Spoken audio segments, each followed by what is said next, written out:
이제 시간 더 줄까요? 은혜로우신 주님, 오늘도 주의 백성들을 부르시고 또 주 앞에 찬양하게 하시며 또 이 시간 주의 말씀을 들려주시니 감사합니다.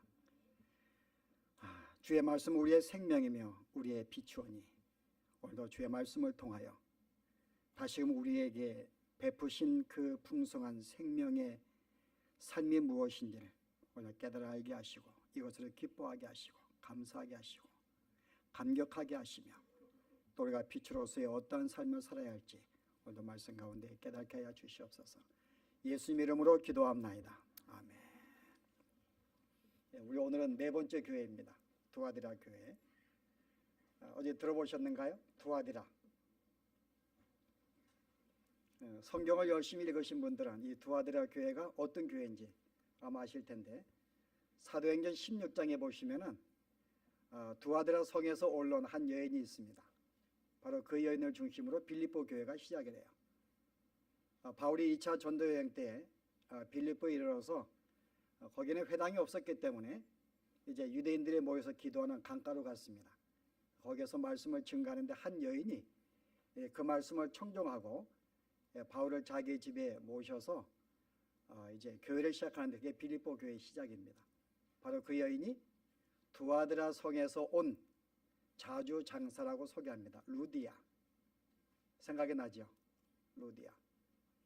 그래서 이 루디아를 어떻게 소개하는가 하면은 자주 장사라고 소개해요. 그러니까 자주색 옷을 만드는 사람. 자, 그러면 두아디라 성이 어떤 성인가 여러분 짐작할 수 있죠. 두아디라 성은 도시가 그렇게 큰 도시는 아니지만은 거기는 옷을 만드는 봉기업이 발달한 곳입니다. 그리고 염색이 발달한 곳이에요. 저는 잘 모르지만은 아마 현재도 이 자주색과 빨간색은 염색하기가 쉽지 않다고 합니다. 근데 그 당시에 이 루디아 여성은 염색을 하는 공장을 운영하는 여인이었어요. 그렇기 때문에 아마 그가 좀 재물이 있었기 때문에 바울의 사역이 끝날 때까지 그의 사역을 도왔던 그런 빌립보 교회였는데요. 이와 같이 이 두아디라 성은 특성이 바로 그것입니다. 이 봉제업이 발달했고 염색, 특별히 자주옷은 그 당시에 귀관들이 입던, 귀관인가요? 고관, 고귀한, 저 한국말 잘 안 되는데요, 고관들이 입던 옷들이었어요. 실은 이 옷이 비싼 옷들입니다. 그래서 이 두아디라 성은 이 봉제업을 통해서 경제가 굉장히 발달한 곳이고 부를 축적한 도시입니다. 이런 상업이 있다 보니까는 당연하게 이 상업에 대한 조합들이 있어요. 그리고 이 조합들은 자기들의 조합의 발전을 위해서 자기들의 수호신을 섬기는 그런 풍습이 있습니다. 그러니까 두아디라 교회는 자연적으로 이런 사회적인 영향 속에 있는 거예요. 수호신을 섬기는. 물론 여기는 황제에 대한 숭배는 그렇게 강하지 않는 곳이었습니다. 대신 자기들의 사업을 위해서 수호신을 강하게 섬기는 그런 곳이었어요.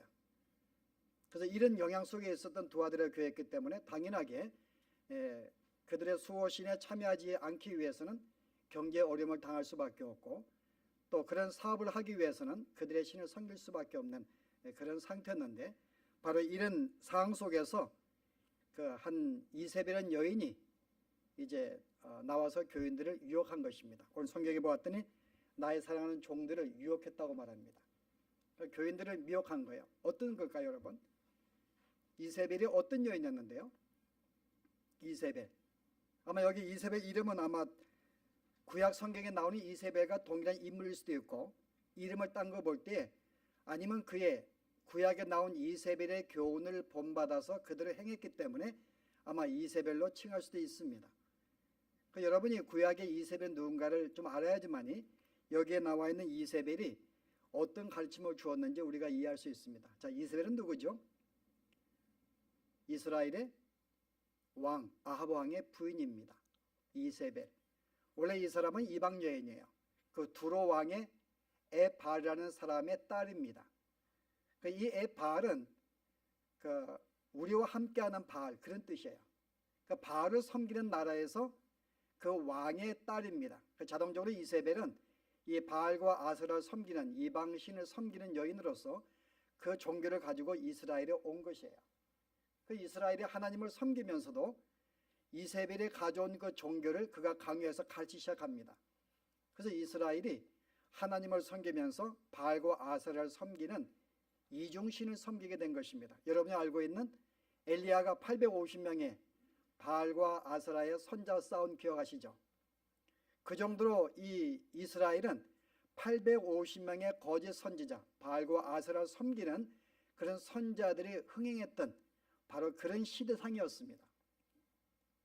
그래서 이 여인이 이방 종교를 가져와서 하나님과 더불어 바알과 아세라를 섬기게 하는 혼합주의를 퍼뜨렸던 여인이었어요. 그래서 그 여인을 생각하시면 됩니다. 과연 이 여인의 가르침이 뭐였는가? 하나님을 섬기면서도 그가 하나님의 백성들에게 이방신을 섬기도록 유혹했던 여인이었습니다. 어떻게 해요? 야, 우리가 하나님을 섬기지만은 세상과 충돌할 필요가 없다. 왜요? 우리가 복음을 그들에게 증거되기 위해서는 굳이 그들과 충돌할 필요가 없고 우리 입장에서는 그들의 종교를 우리가 인정하는 게 옳은 것이다. 그리고 그들의 모임에 굳이 반대할 필요가 참여하는 것도 옳은 것이다. 그래서 그들의 모임을 인정을 해주고 참여하고 함께 친하게 지내는 것이 옳지 않는가? 바로 이것이 하나님의 뜻이라고 교묘하게 백성들을 가르쳤던 것입니다. 그래서 이세벨은 뭐라고 말해요? 자칭 선지자라고 말합니다. 자칭 선지자. 여러분 이 말씀이 이해되는데요. 이 말씀을 기록할 때 신약 당시에는 신약 성경이 아직 완성되지 않았어요.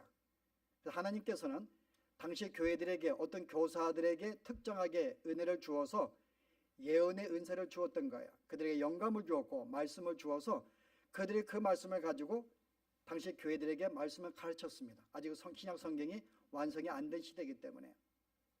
그래서 이 이세벨이 자칭 자기가 선지자, 나도 하나님의 감동을 받아서 말씀을 받아서 증거하는 자라고 이야기한 것입니다. 그래야지만이 자기가 권위 있는 어떤 이 교사가 되는 것이고 그것을 알림으로써 사람들을 보다 많이 추종하게 만드는 그런 여인이었어요. 그래서 그 당시 문헌에 보면은 이 이세벨은 굉장히 연설을 잘하는 여인이었다. 그래서 사람에게 감동을 주었고 많은 사람들이 그 여인을 추종하였다라고 문헌에 기록되어 있습니다. 그 정도로 굉장히 언변이 좋았고 내가 하나님께 말씀을 받고 예언하는 자이기 때문에 교인들이 그를 거절할 이유가 없었던 거예요. 근데 그 여인을 빙자해서 예언을 빙자해서 이제 거짓된 가르침을 가르친 것입니다. 하나님을 섬기면서도 세상과 충돌할 필요가 없고 그들의 문화를 인정하자는 거예요. 그래서 우리가 그들의 문화를 함께 참여하는 것은 굳이 죄가 되지 아니한다 라고 이야기했던 거죠. 그래서 이런 가르침에 따라서 이 두아드라 교회 사람들이 그 가르침을 받아 어떤 사람은 거기에 신봉하는 사람도 있었고요. 어떤 사람은요 그 말에 유혹을 받아서 그러한가 망가 하면서 오늘 영향을 받고 따라가는 사람도 있었다는 것입니다. 그 성경에 오늘 보시면은 이 이세벨의 가르침을 따른 세 부류를 소개합니다. 자, 첫째 부류가 누구예요? 20절에 내게 책망할 것이 있노라 자칭 선지자를 하는 여자 이세벨을 내가 용납함이니 그가 내 종들을 가르켜 꾀어 행음하게 하고 우상의 제물을 먹게 한도다. 여러분 이게 사탄의 할 일입니다. 마귀는 이 시간도 교회를 넘어뜨리기 위해서 거짓 교훈을 보내는 거예요. 누구를 꼬신다고요? 내 종들을 가르쳐서 꾀어 행음하게 한다는 것입니다. 여러분이 정확한 분별력이 없으면은 저게 옳은가 보다라고 따라갈 수밖에 없는 상황입니다. 근데 이 여인이 어떻게 해요? 내가 그에게 회개할 기회를 주었으되 그 음행을 회개하고자 아니하는도다. 하나님이 이 여인을 영향력이 있기 때문에 그를 조금 더 기회를 주었습니다. 그래서 여기에 보할 때는 이 앞에 문장에 볼 때는 하나님이 어떠한 이 병을 준 거예요. 여긴 침상이 나오는데 원래는 병상입니다. 어떤 병을 그에게 주어서 고통을 준 것입니다. 그래서 그걸 통해 회개하게 만들었는데 이 여인이 회개치 않은 거예요. 그래서 그걸 어떻게 한다고요? 내가 그를 다시 침상에 병상에 던질 것이다. 내가 그를 병을 통하여 고난을 주고 죽음을 주겠다는 것입니다. 또 하나의 부류가 누구죠? 또 그로 더불어 간음하는 자들도 만일 그의 행위를 회개치 아니하면 큰 환난 가운데 던지고 그의 말을 듣고 이게 어느 영향을 받은 사람들입니다. 함께 간음, 함께 행음하는 사람이 그러면서도 마음속에 양심에 찔린 자들. 왜 그런가 하면은 그에게 회개할 기회를 지금 주고 있는 거예요. 뭐라 그래요? 그 회개를 회개치 아니하면 지금 항상 그에게 지금 회개할 기회를 그들도 주고 있습니다. 그러나 만약에 네가 그 기회를 갖고 회개치 않는다면 그 역시 내가 환난 가운데 병상에 던질 것이다 라고 이야기합니다. 또 하나의 분위는 그의 말을 듣고 영향력을 바꿔서 반은 예수를 믿는 것 같으면서도 반은 세상에 행음을 하는 그런 모습을 갖고 있습니다. 또 하나의 부류가 있어요. 내가 사망으로 그의 자녀를 죽이리니, 여기서 그의 자녀가 있습니다.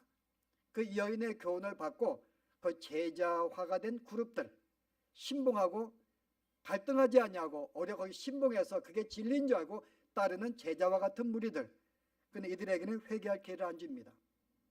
그들은 사망으로 내가 그들을 죽이겠다는 것입니다. 그 세 부류가 나와요. 이세벨의 부류가 나오고 그를 신봉하는 제자의 그룹이 나오고 이들은 그냥 사망으로 던져버립니다.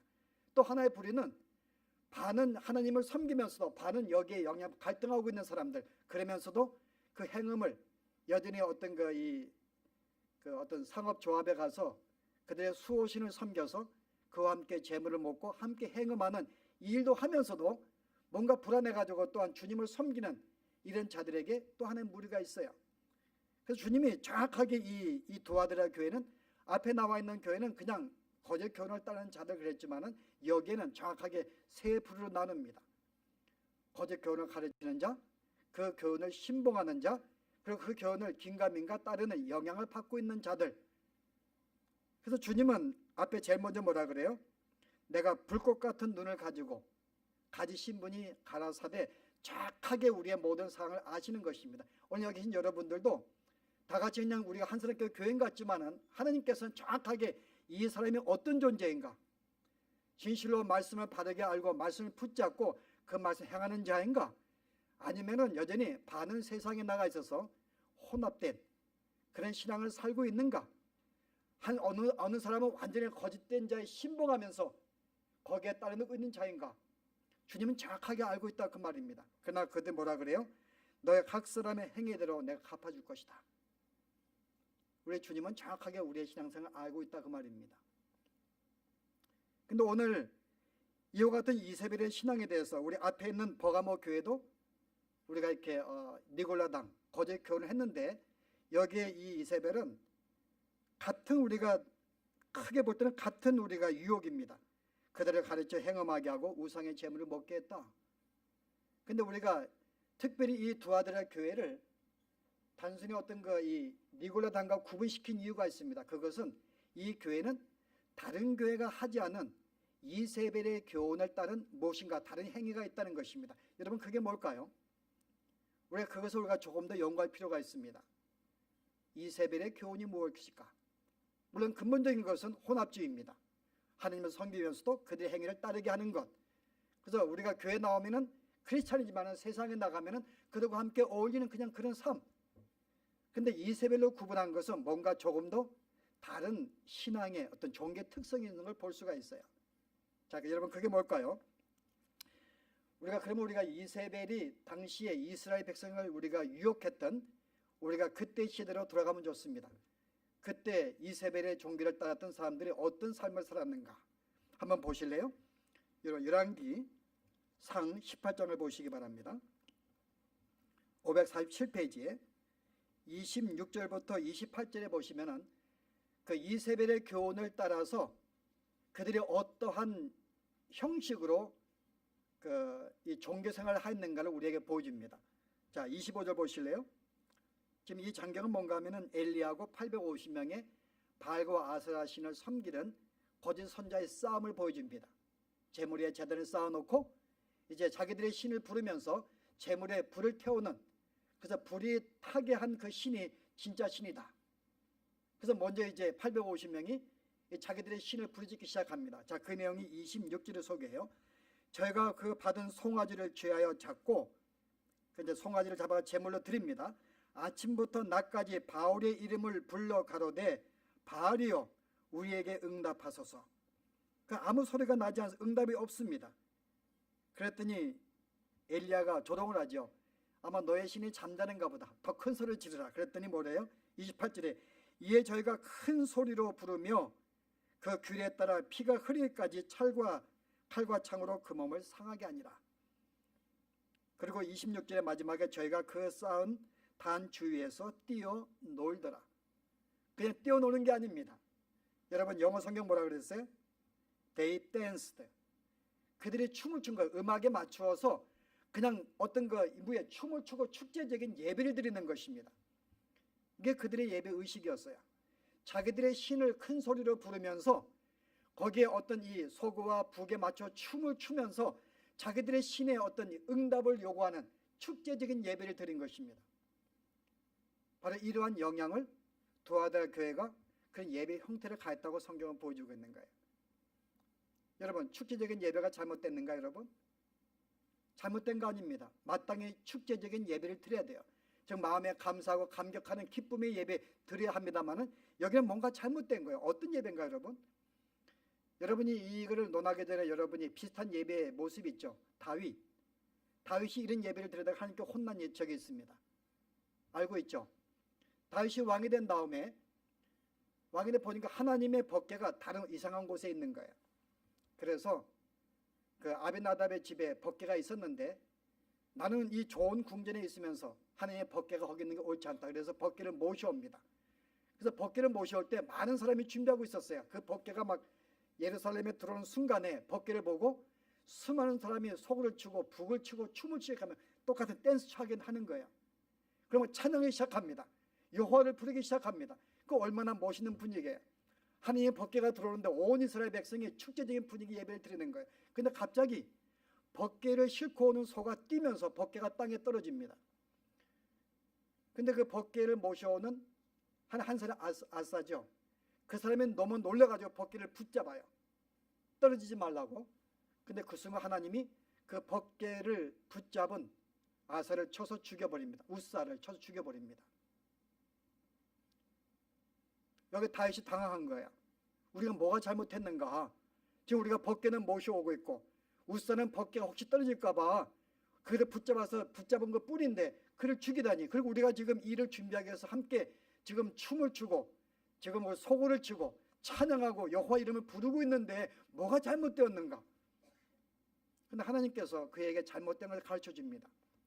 뭐가 잘못되었는가요? 법궤는 제사장이 지고 오는 것입니다. 근데 그는 이방인의 풍습대로 소에다가 실어가지고 가져온 것이에요.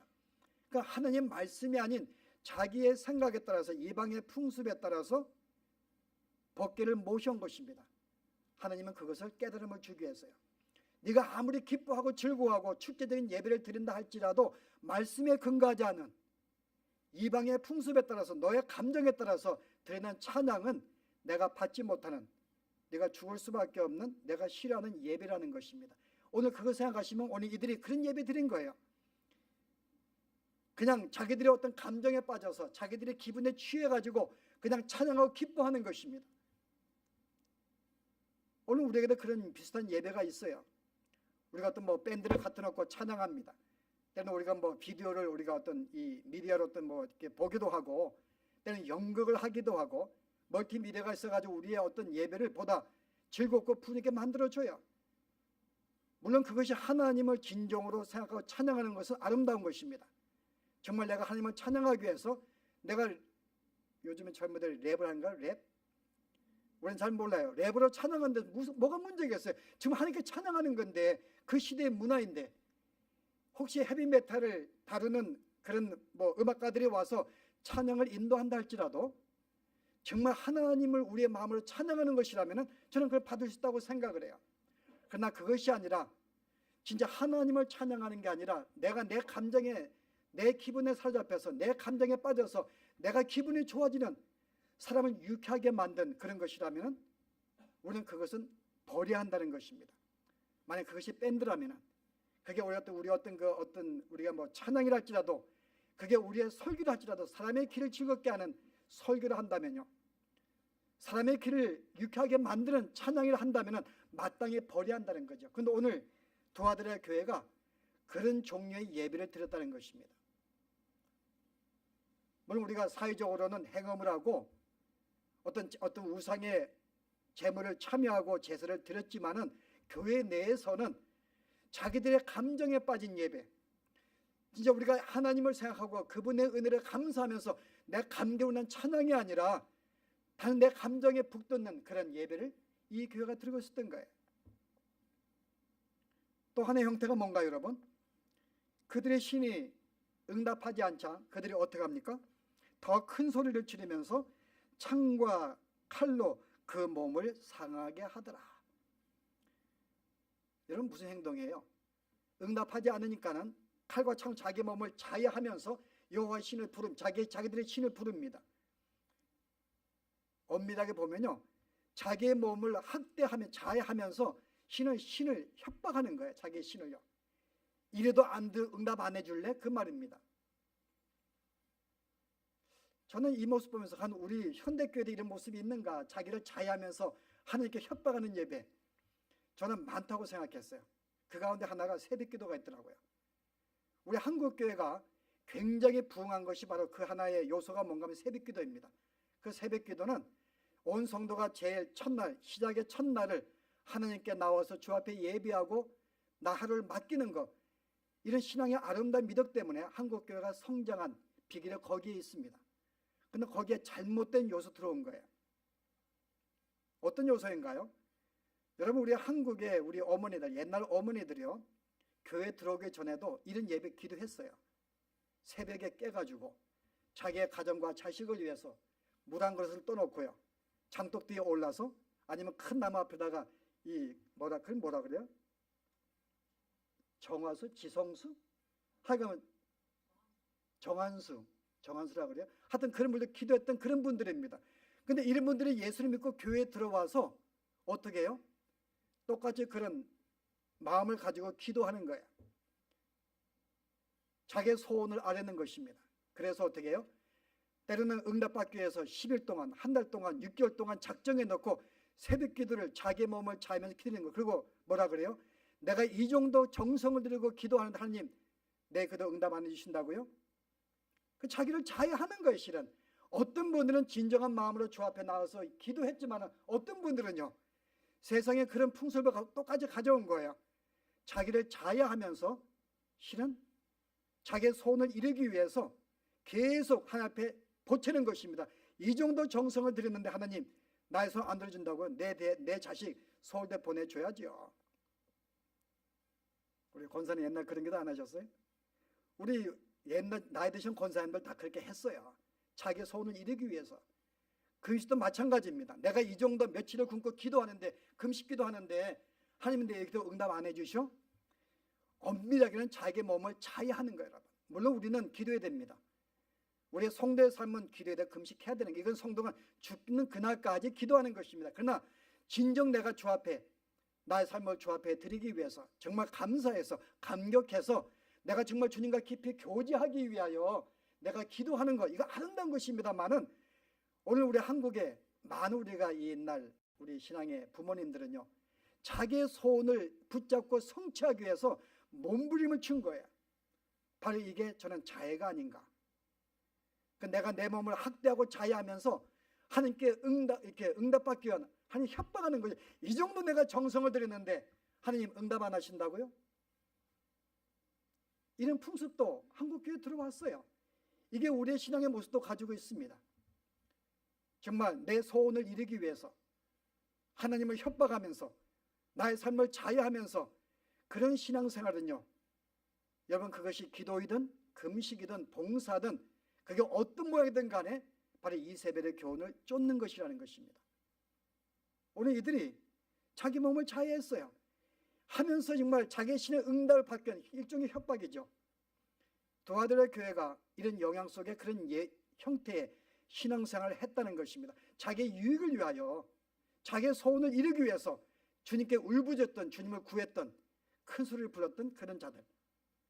또 하나의 우리 본다면요, 이세벨이 어떤 교훈을 주었는지요. 29절 보실래요? 이같이 하여 오정이 지났으나 저희가 오히려 진언을 하여 저녁 소재 드릴 때까지 이를지라도 여기 진언을 하였다. 진언이 무슨 뜻인가요? 진언. 뭐 우리 젊은이는 고사하고 나이 드신 분들 지는이 무슨 뜻이에요? 무슨 말인지 모르겠죠. 근데 여러분 옆에는 NIV 성경 보실래요? 영어 성경. Frantic prophesying. 광란의 예언입니다. 이 뜻이요. 미친 듯한 예언을 했다는 거예요. 여러분 초대교회는 아까 말한 대로 말씀이 기록하지 신약 성경이 기록 안 됐기 때문에 특정한 교사들에게 예언의 말씀을 주었어요. 그래서 그들에게 말씀을 받고 하나님이 그들에게 성령의 도우심으로 그 말씀의 의미를 깨닫습니다. 그래서 그 말씀을 잘 풀어서 교인들에게 전해준 것이 그 당시 예언이었어요. 그 예언은 분명히 그 말씀이 무엇인지를 알고 그 말씀을 깨닫고 자세하게 풀어주는 그런 형식이었는데요. 여기 광란의 예언은 무슨 말일까요? 이게 무슨 내용인지 모르는 거예요. 하나님께 받은 것이 아니기 때문에요. 성령의 도우심을 깨달아 받지 않기 때문에 그냥 무슨 소리인지 뭐 울부짖는 소리입니다. 그냥 소리 지르는 것. 말하는 사람도 무슨 뜻인지 모르고 듣는 사람도 무슨 말인지 모르는 거예요. 근데 뭔가 그 소리가 신령하게 보이는 거예요. 그게 광란의 예언입니다. 내 감정에 의해서 내에 의해서 만들어진 소리, 뭔가 그렇게 소리 지르고 뭔가 소리 내면은 다른 사람 볼 때 마치 경건한 것 같고 신령하게 보이는 그런 소리들. 여기 이세벨이 그런 소리를 했다는 거예요. 예언할 때. 근데 뭔가 성도들 볼 때는 신령한 것 같거든요. 근데 여기에 이세벨의 교훈을 따른 무리들이 그런 어떤 가르침을 주었다는 것입니다. 마치 자기의 말이 진실인 것이냐, 신령한 것이냐. 그래서 교인들을 추정하게 만드는 말. 이게 바로 두아드라 교회의 예비 형태였어요. 종종 여러분이 우리 한국 교회에 그런 모습이 있어요. 여러분. 뭐 저는 뭐 꼭 그것은 나쁘다고 생각 안 하지만은 기도할 때 항상 뭐예요? 주여 삼창하고 시작합니다. 주여 그러고요. 아니 하나님이 우리를 떠나가지고 달나라에 계신 것도 아닌데 지금 여러분의 마음속에 지금 계시는데 여러분 그 다음에 엘리야 보시게 되면은 그 하나님을 응답을 달라 그래. 하나님 어디 계십니까? 여기서 막 광풍이 일어나고 막 태풍이 일어나고 큰 소리가 나는데요. 거기다 하나님이 안 계시는 거예요. 그 네 번째 어디에 나타나요? 조용한 세미한 가운데에서 하나님의 음성이 들려옵니다. 하나님은 그러신 분이에요, 여러분. 우리 함께 하시는 분인데 그러나 저는 우리가 큰 소리 기도는 저는 때는 유익하다고 생각을 해요. 왜냐하면 조용히 기도하면요. 주무시니까는. 기도할 내용이 없는데 내가 평상시에 교제가 있는 분들은 조용히 기도해도 되는데 이게 기도하라 그러면 조용하라 그러면은 평소에 기도하는 분들은 뭘 기도할지 모르니까 그냥 가만히 생각하면 그냥 누누이 생각하는 거 집에 있는 뭐 학교 생각나고 그러니까 때로는 소리를 내면은 그것이 집중하니까 유익합니다만은 아주 습관적으로 큰 소리를 기도하는 것 하나님이 기머거리 아니시거든요. 근데 이들이 큰 소리를 외치면 주님을 찾은 거예요. 근데 그 소리가 무슨 말인지 모릅니다. 이게 진언이라는 것이에요. 광란의 예언들. 두아드라 교회가 그런 영향을 받아가지고 그렇게 한 거야. 통성하자 그러면은 소리가 막 나오는데 이게 무슨 말인지 모르는 거야. 이번 자기가 기도하면서도 무슨 기도인지 모릅니다. 근데 뭔가 신령하게 보이는 거예요. 이게 바로 거짓 이세벨의 교훈을 따른 두아들의 교회의 모양이었다는 것입니다. 우리가 말씀을 온전히 붙잡지 않으면요, 우리가 잘못한다면 마치 그것이 신령한 것이냐, 우리는 그것을 따라할 수밖에 없어요. 그런데 이들에 대해서 우리 주님께서는 두 종류에 대해서는 용납하지 아니합니다. 이것을 가르치고 영향력을 주었던 이세벨과 그의 제자가 되었던 자들은 용납하잖아요. 그래서 이 두 아들에게 책망을 받는 것이 누가 책망을 받는 거예요? 그들은 성대 가운데 들어가지 않았어요. 지금 어떻게 책망한 거예요? 책망 보시면은 내가 내 사업과 사랑과 믿음과 성경과 인내를 아노니 내 나중 행위가 처음보다 많도다. 그러나 내게 책망할 것이 있노라. 자칭 선지라 하는 여자 이세벨을 내가 용납하리니. 여기에 교회가 책망을 받은 것은 이세벨의 책망을 받은 게 아니에요. 이것을 분별할 수 있는 믿음의 사람들이 그것을 거절치 않냐고 용납하였기 때문에 그다음 말씀을 분별할 수 있는 자들에게 책망하시는 것입니다. 그래서 그 모든 성도들을 성도라 보지 않은 거예요. 여기에 이세벨과 그의 자녀들은 교회 성대 카운트에 들어가지 아니합니다. 책망을 받은 자들은 분별할 수 있는 자들, 근데 그들을 용납한 자들에게 책망하시는 거예요. 너희가 왜 이세벨의 그 교훈을 너희가 멀리하지 않고 에베소 교회 책망하지 않고 내쫓지 아니하고 그래 받았냐 그 말이에요. 그런 말미암아 또한 제자도 만들고 이 교회가 그들을 용납했던 면에서 그들이 책망을 받은 것입니다. 오늘 이 교훈의 책망은 바로 그들에게 준 거예요. 이세벨과 다른 제자들에겐 전혀 상관이 없습니다. 단순히 도와드려야 교회들이 뭐라 그들은 내가 멸망시킬 거야. 내가 죽일 것이야. 그럼 내가 할 것은 하나 뭐라고요? 근데 거기에 갈등하는 자가 있다는 거예요. 영향을 받고 있는 자가 이들이 회개치 아니하면 나도 그들을 멸망시키겠다는 것이죠. 그럼 내가 뭐예요? 그들은 붙잡으라는 것이죠. 그치, 실은 교회에서 우리가 모든 자가 성도라고 말하고 있지 않습니다. 물론 이것이 여러분 이렇게 말하는 것은 제가 여러분에게 미움받고 인기가 없는 거 알고 있어요. 여러분 여기 있는 모든 자가 다 주의 백성들이 아닙니다. 여기에 어떤 자가요? 네 번째 그룹이 있어요. 네 번째 그룹이 여러분 누구예요? 이 사들의 두 아들의 교회에 남아있어 이 교훈을 받지 아니하고 소위 사단의 깊은 곳을 알지 못하는 너희에게 말하노니 다른 짐으로 너에게 지을 것이 없느라. 뭐라? 두 아들에 남아있어 이 교훈을 받지 아니한 자. 바로 이들을 교회로 보는 거예요. 이들에게 책망하는 것입니다. 이세벨의 교훈이 뭔지 알았어요. 그 교훈을 분별해서 그 교훈을 받지 아니한 자, 바로 이들이 어떤 삶을 살았다고요? 19절에 내가 내 사업과 사랑과 믿음과 성김과 인내를 아노니 내 나중 행위가 처음 것보다 많도다.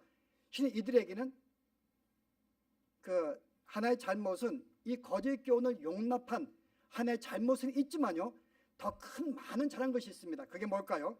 19절에 내 사업과 사랑과 믿음과 성김과 인내를 안다. 내 나중 행위가 처음 것보다 많도다. 어느 교회하고 반대예요? 어느 교회하고요?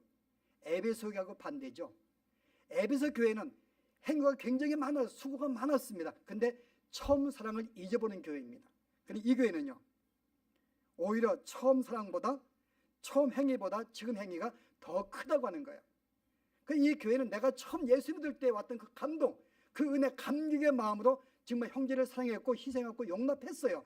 그 마음이 시간이 가면 갈수록 형식적이지 아니하고 습관적이지 아니하고 그 뜨거운 마음이 더 커가면서 그 마음으로 행위가 더 많았다는 거예요. 얼마나 아름다운 교회입니까? 근데 이런 자들을 남아있는 자라고 말합니다. 물론 여기 남아있다는 말은 소수를 생각하시면 안 돼요. 이 구약의 신학적인 띠입니다. 구약에 바알과 아세라에게 섬기지 아니한 자들을 남은 자라고 성경은 말해요. 그래서 엘리야가 낙심할 때에, 왜냐하면 자기가 이 850명의 거짓 선지자를 죽였는데 하나님이 그를 이렇게 올리지 아니하고 이세벨에게 죽음을 당하게 그런 상황 속에 몰아넣습니다. 그래서 이세벨이 하나님께 따지는 거예요. 이게 뭡니까 이게? 내가 850명을 죽였는데 여전히 백성들은 돌아오지 아니하고 이세벨은 나를 죽이려고 그러니. 그래서 하나님이 그에게 잠재우시고 계속 3년간 매기잖아요. 이렇게요. 시냇가에서. 근데 그때가 뭐라고 말씀하세요? 얘야, 너만 굴복하지 않는 거 아니야. 너 외에 내가 남겨둔 7,000명이 있다 그럽니다. 여전히 바알과 아세를 섬기지 않는 이스라엘의 7,000명을 내가 남겨뒀다. 여러분 그 개념이에요. 여기 남은 자라는 것은 그런 어떤 이세벨의 가르침, 거짓 교훈을 멀리하고 하나님의 말씀을 바로 붙잡고 파는 행위를 했던 자들, 이런 자들이 남아있는 자를 말하는, 이런 자들이 바로 돌아가기들 교회의 교인들이었던 거예요. 이들에게 책망하는 거예요. 너가 왜 다 잘하고 있는데 그 거짓 교훈을 왜 너가 용납하냐 그 말이에요. 저는 이해할 수 있어요. 왜냐하면 이들이 뭐가 많았어요? 내가 내 사업과, 이 사업이란 말은 이 원문에는 내 행위들입니다. 행위들. 그 다음에 이어진 행위들이에요. 사랑과 믿음과 섬김과 인내가 많은 행위들. 이것도 우리가 조금 더 분석하면요, 두 가지입니다. 사랑과 믿음. 사랑에서 뭐가 나와요? 섬김이 나오고 믿음에서 인내가 나오기 때문에 엄밀하게는 두 가지를 말하는 거예요. 내가 행위를 한다. 어떤 행위예요? 사랑과 믿음이 있다는 거죠. 사랑이 넘치기 때문에 이세벨의 교훈을 가진 자들과 다른 자들을 내치지 못하는 거예요. 이게 우리 인간의 우리가 약한 점입니다. 그들을 냉정하게 내치자니 사랑이 없는 것 같고, 용납하더니 또 저 앞에 불충하는 것 같고, 근데 사랑이 있기 때문에요, 어쩔 수가 없어요. 그런데 오늘 에베소 교회는 이것을 과감하게 했다는 것입니다. 근데 그걸 한 것 때문에 오히려 정죄하고 비판한 것 때문에 처음 사랑을, 그 뜨거운 감정을 잊어버린 거예요. 그래서 우리는 굉장히 지혜롭게 뜨거운 사랑도 우리가, 그 감격도 우리가 유지하면서도 거짓 교훈 가진 자들을 멀리하는 것, 이게 오늘 주님이 우리에게 원하시는 것입니다.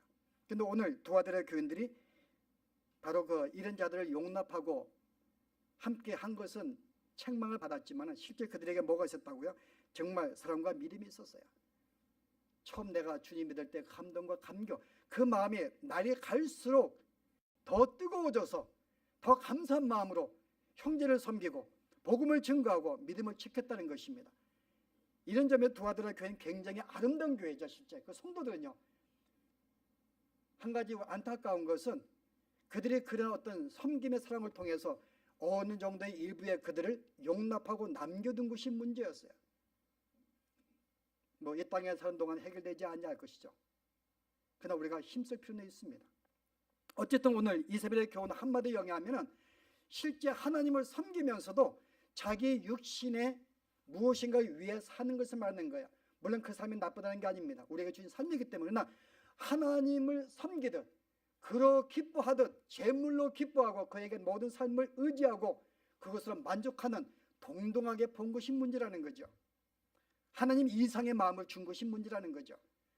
하나님 이상으로 만족하고 거기에 삶의 기쁨을 가진 것이 문제라 그 말입니다. 그래서 오늘 이런 이세벨의 교훈을 가진 우리가 교회를 가르쳐서 뭐라 그래요? 빌립보서에 보시면 이렇게 한마디로 정의하는데요. 제가 읽습니다. 3장에 보시면은 18절에 내가 여러 번 너에게 말하였거니와 이제도 눈물을 흘리며 말하노니 여러 사람들이 그리스도의 십자가의 원수로 행하느니라. 바울이 복음을 증거해서 예수를 믿게 되었어요.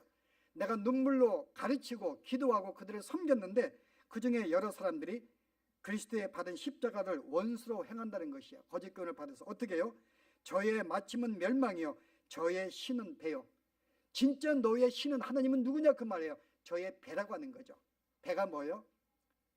배. 저의 이 배를 뭐라 그래요?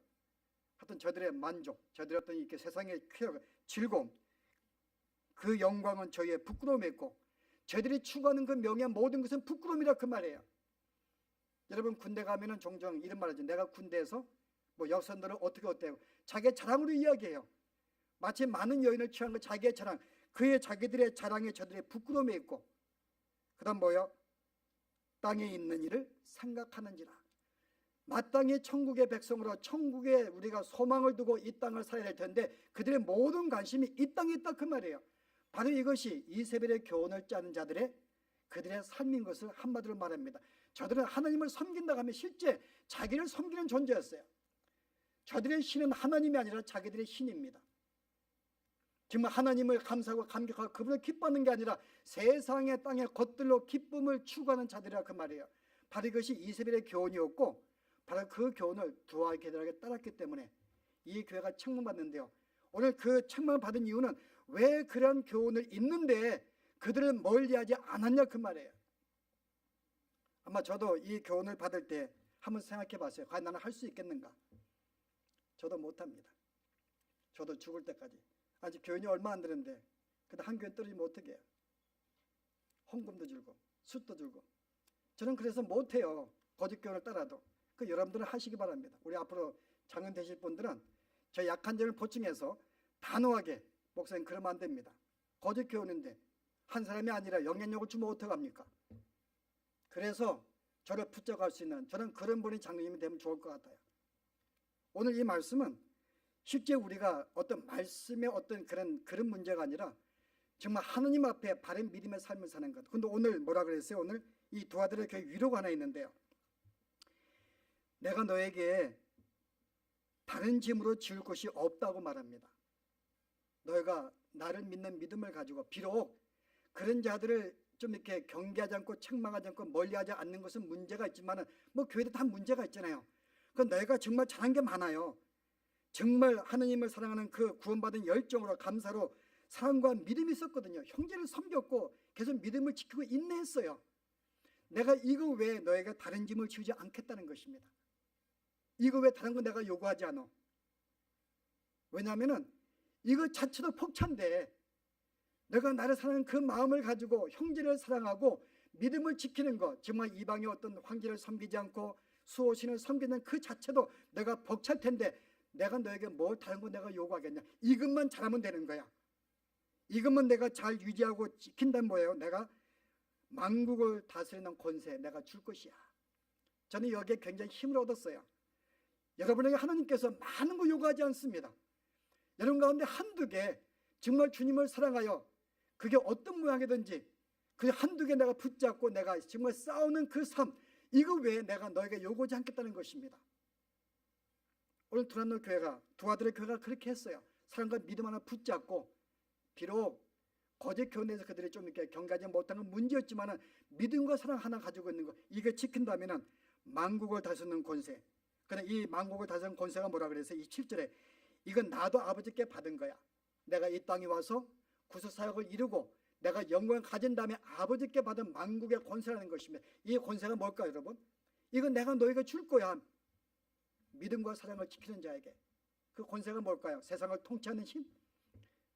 물론 그거 될 수가 있어요. 그러나 궁극적인 것은 영적인 차원에서는요, 우리 그리스도의 능력이 어디 나타났어요? 그를 믿고 섬기는 자에게는 천국 백성을 삼는 것, 그의 복음을 거절한 자에게 심판을 주는 것, 이 권세가 그리스도가 받은 권세입니다. 심판권을 받은 거예요. 그래서 18절에 처음에 두 아들의 교회 그런 모습 등장한 것이니까 그 발이 빛난 주석과 같은 하나님의 아들이 가라사대. 빛난 주석, 세상의 심판권을 말하거든요. 심판권. 그런데 이것을 우리에게 주겠다는 것입니다. 진짜 하나님을 사랑해서 주님을 사랑하고 믿음을 지키고 바른 말씀을 붙잡고 사는 자들에게 이 권세를 내가 준다는 거예요. 너가 이 땅에 사는 동안에 네가 가는 곳마다 너를 통하여 생명에 살기도 하고 주님을 찬양하기도 하고 너를 거절한 자에게 심판을 임하는. 그래서 베드로에게 천국 열쇠 줬잖아요. 네가 천국 열쇠를 열면은 열리고 닫으면 닫힐 것이다. 그가 입을 열어 복음을 증거하고 사랑을 증거할 때 그를 통하여 생명에 살기도 하고 어떤 자들은 영원한 심판을 받는 권세를 우리에게 주었다는 것입니다. 정말 말씀을 사랑하고 붙잡는 자들에게. 우리 이런 어떤 권세를 받은 자들이에요. 이 땅에 살면서 그들의 영향을 받는 자가 아니라 그들에게 생명을 준 자를 우리가 부름받은 자들이라 그 말입니다. 또 그에게 뭐라 준다고요? 내가 그에게 또한 새벽별을 줄 것이다. 이 새벽별은 우리가 많은 의미가 있지만은 22장에 힘좋게 보면은 예수님을 가리켜 나는 이긴 자요, 나는 새벽별이라고 말씀합니다. 새벽별. 다시 말해서 이거를 준다는 말은 메시아의 직분과 그의 통치권을 준다는 거죠. 같은 말이에요. 히브리인들의 문학 표현법입니다. 구하라 찾으라 두드려 같은 표현이에요. 내가 너에게 만국을 다스리는 그들에게 생명을 줄 수 있는 힘을 내가 너에게 주겠다는 거죠. 어떤 자에게요? 여전히 남아있는 자들, 거짓 교인에 휩쓸리지 않냐고 말씀을 붙잡고 바른 행위를 가지고서 사랑을 하고 형제를 섬기고 믿음을 가지고서 세상에 흔들리지 않냐는 여전히 인내하는 자들에게 이와 같은 권세를 주겠다. 이미 우리에게 주어진 권세들입니다. 그래서 오늘 단순히 이 말씀 우리에게 책망하기 위한 말씀이 아니에요. 오늘 교회는 여러 가지 사탄의 어떤 이렇게 핍박과 유혹과 미혹 속에 우리는 놓여 있습니다. 이거 알라는 거죠. 우리 한쪽에 믿음을 붙잡으면서도 우리가 알지 못하게 우리 약한 점을 사탄이 건드려서 그것이 핍박에 약해서 넘어온 자도 있을 것이고요. 거짓 교훈에 넘어온 자가 있을 것이고 세상의 어떤 유혹에 빠져서 그것이 좋아서 넘어진 자가 있을 것입니다.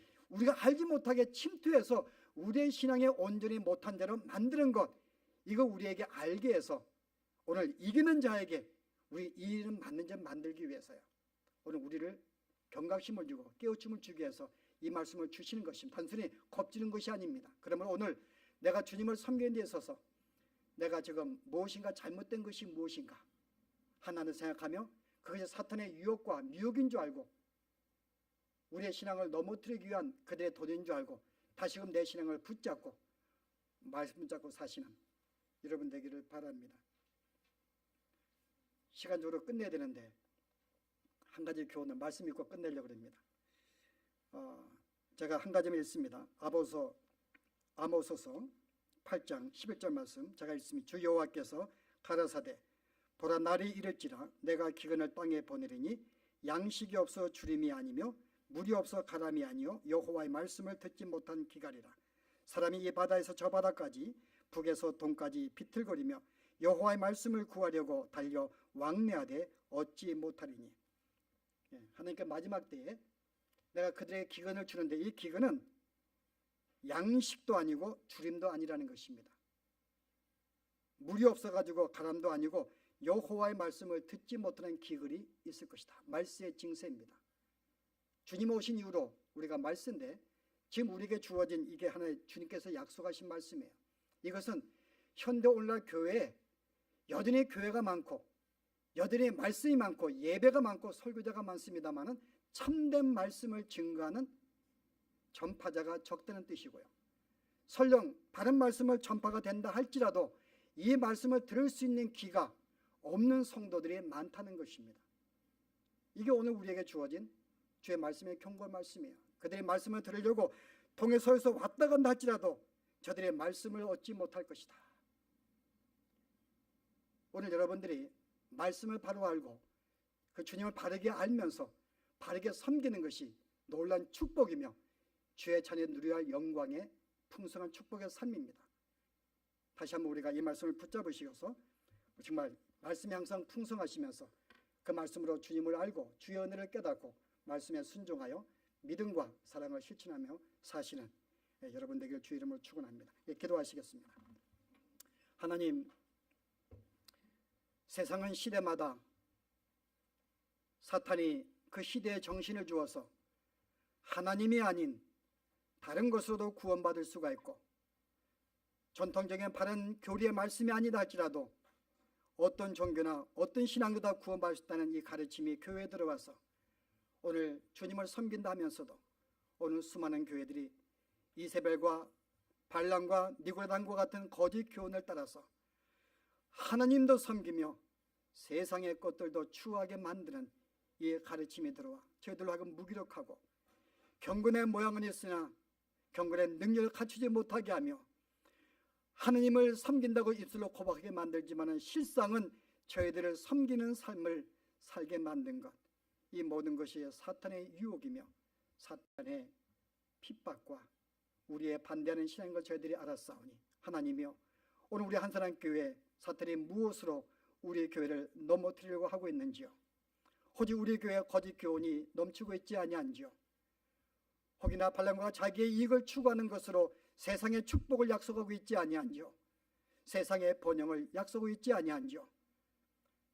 하나님 아버지, 오늘 발과 아스라 섬기는 그 선자와 같이 참으로 자기의 감정에 빠져서 진실로 하나님을 아름답게 예배하고 구원의 감격으로 찬양한 것이 아니라 자기의 감정과 자기의 기분에 휩쓸려서 예배하는 우리의 모습이 갖고 있지 아니한지요? 다시 한번 오늘 두 아들의 교회를 통하여 우리의 신앙의 모습을 점검하며 하나님, 오늘 두 아들의 남은 자와 같이 거짓 교훈을 멀리하고 참으로 참된 사랑과 참된 믿음으로 형제를 섬기며 인내하며 구별된 삶을 살아가는 저희들의 신앙이 될 수 있도록 축복하시며 이를 통하여 만국을 다스리는 권세, 영원한 생명에 꺼지지 않는 불과 같은 이와 같은 놀라운 축복의 권세를 가지고 이 땅에 우리의 삶을 보이며 영향력을 나타내며 생명을 살리며 살아갈 수 있는 저희들의 삶이 되어지도록 하나님이 축복하여 주시옵소서. 예수 이름으로 기도합나이다.